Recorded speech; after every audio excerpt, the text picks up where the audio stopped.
Good morning, guys. It's a beautiful Sunday morning here in Smorgon.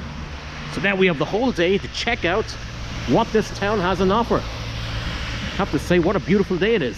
Snow everywhere. Real wintry scene. Okay, let's go. Let's check out some places. Now we have some light.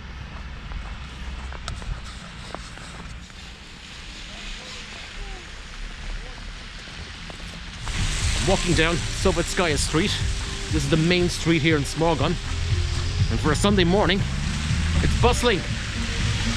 Lots of activity going on. I have to say, guys, quite like this place. Nice cozy little town. We have here the Jubilini, got shops.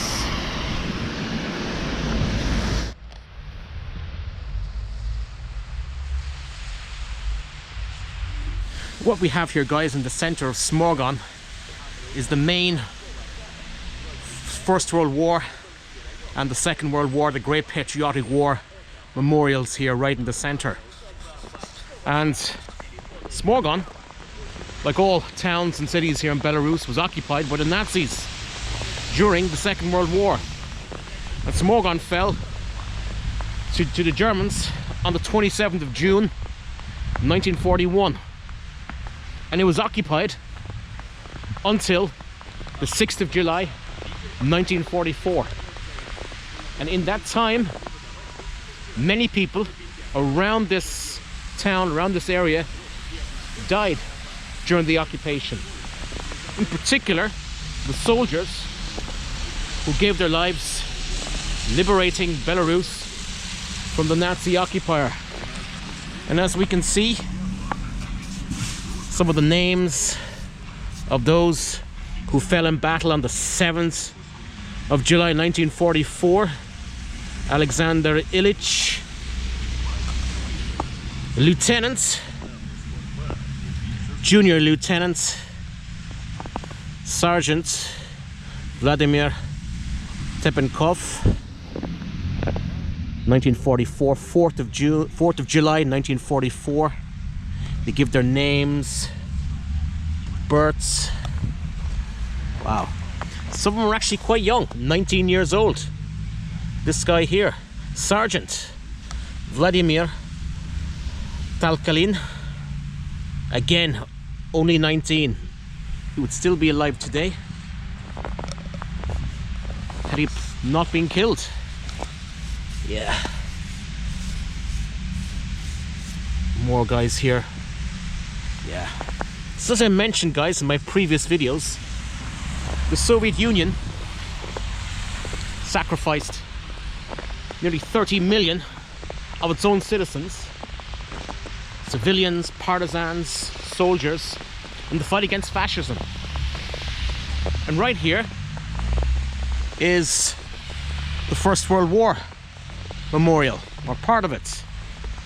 And this city, this town, saw heavy fighting during the First World War, during the Smorgon campaign.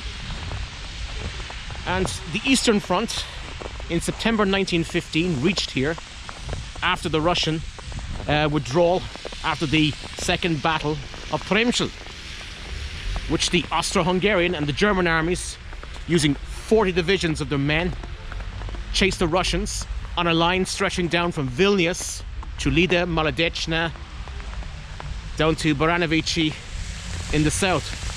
And the Russian army, under a guy called General Alenikov and General Denikin, held off the German and the Austro-Hungarian advance for a total of 810 days until July 1917, when the Russian army disintegrated due to the events of the Russian Revolution. And only one building remained standing at the end of the Battle of Smorgon from September 1915 to July 1917. And that's where we're going right now.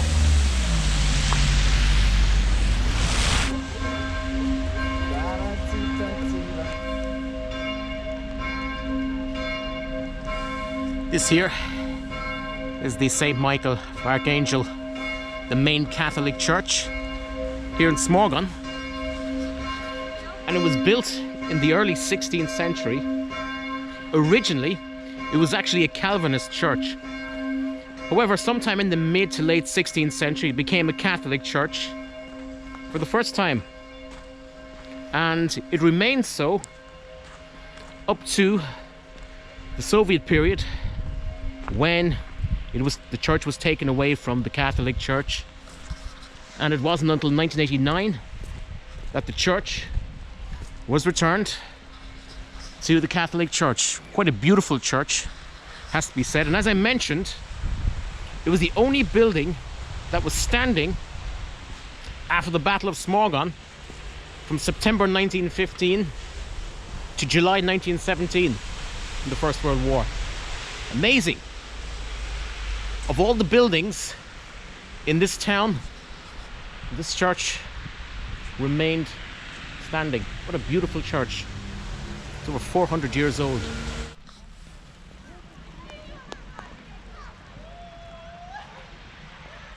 I'm standing here on the 18-yard line of the Eunice Stadium. This is where the local football team play, FK Smorgon.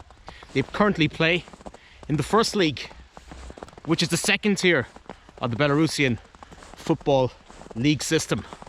And every summer, the tribunes, the stands, the terraces are packed with fans cheering on their local team. But alas, since it's January, lots of snow, no football. But there will be come April and May. That's when the football season starts up again.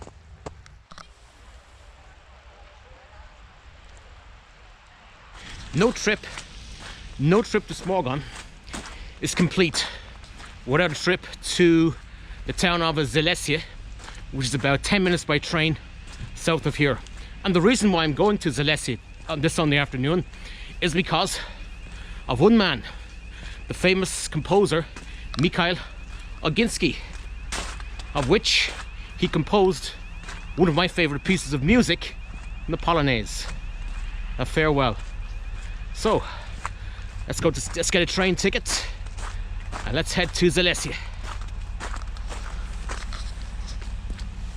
Здравствуйте. Один Zalesse, пожалуйста. Zalesse? Zalesse, да.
Alright guys, we're at Zalesse village, about 10 minutes train journey from Smorgon.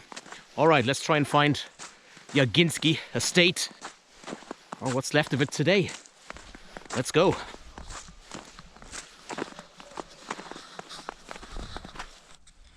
There it is. I found it. The Oginski estate. And it looks as if it's open. All right, let's go inside and let's see if we can meet the man himself. Anyway, Mikhail Oginski. Well, who was he? Well, he was from the Oginski family. They were quite powerful in the Grand Duchy of Lithuania, and later, of course, in the Polish-Lithuanian Commonwealth. And he was of Litvan stock. Now, Litvan was a term used to describe Slavs or inhabitants in the Grand Duchy of Lithuania. Some people say he was Belarusian. Others say he was actually Polish. But I think the truth is somewhere in between. However, I'd like to think of him as Belarusian. And Mikhail Oginski was, of course, a famous composer. He was a violinist. And he was also a patriot. And he took part in the 1794 rebellion, the Kościuszko rebellion, that was led by the great Tadeusz Kościuszko. And it happens at a time just before the third and final partition of Poland in 1794, 1795. And Oginski was also a diplomat. In 1790, he went to the UK, met with Lord Mansfield in an attempt to stave off the second partition of Poland, which took place soon after in 1792. Because at the time, Poland was coming under increasing pressure, an attack from Russia in the east, Prussia in the north, and Austria in the west and south. And so Oginski took up arms against Russia in 1794. He even led his own units, and of course at the very end of the revolt he went into exile. And just before he went into exile, he wrote his famous piece, the Polonaise of Farewell. He wrote it right here on this estate in the small village of Zalesse. Yeah, so there you go, Belarus's own contribution to the world of classical music. And of course, as I mentioned, one of my favorite pieces of music. I think it was featured in the movie The Pianist, the movie about the famous Polish pianist Władysław Szpilman. And there it is. What a beautiful building. Okay, let's go inside. Let's check this place out.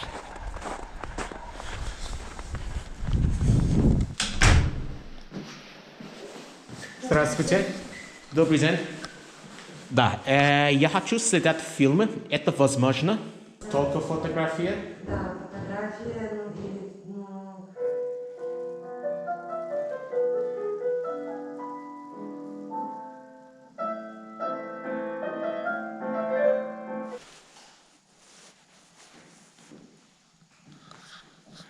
And this beautiful house actually was vacant for many, many years. It was actually turned into an old people's home during the Soviet times. And of course, it fell into ruin. And during the Second World War, this house actually was the local headquarters for the German army.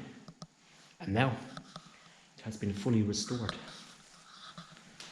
So here we have an original piano. And he went to France, where he met Napoleon. Of course, Napoleon set up the Grand Duchy of Warsaw in 1795. Soon became disillusioned with Napoleon. And of course, he returned back to now. It's Belarus, which is then part of the Russian Empire. This was his cabinet, his desk, the papers that he worked on. This is actually the original copies of the Polonaise. Traveled widely throughout Europe in his capacity as a diplomat of the Polish-Lithuanian Commonwealth. And these were some of the places that he went to. Of course, he started off at Poznan, Wrocław, Prague, down through Italy, Bologna, Florence, Napoli, Pisa, Genoa, Milan, Verona, Strasbourg, Paris, Boulogne, and of course in the UK, where he went in 1790, the big cities London, Birmingham, Newcastle, Liverpool and Manchester, before returning via Amsterdam, Hanover, back to his homeland. His travels, wow, he went all around Europe.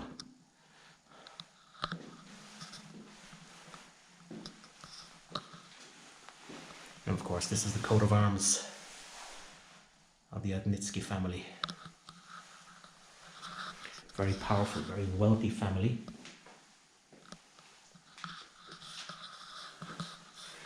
And of course, the great man himself, Tadeusz Kościuszko, was also born here in Belarus.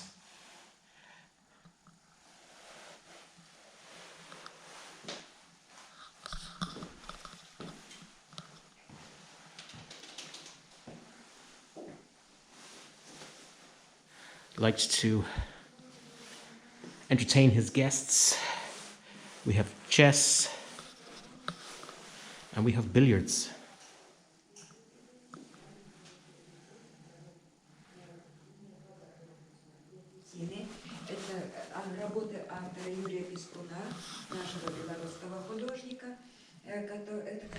I can see it now. My Polish subscribers will say, ah, he's Polish. My Belarusian subscribers would say, no, he's Belarusian. Either way, let's celebrate the man's achievements and his legacy, and that of his great friend, Tadeusz Kościuszko. All right, let's get the train back to Smorgon, and let's knock it on the head for the night.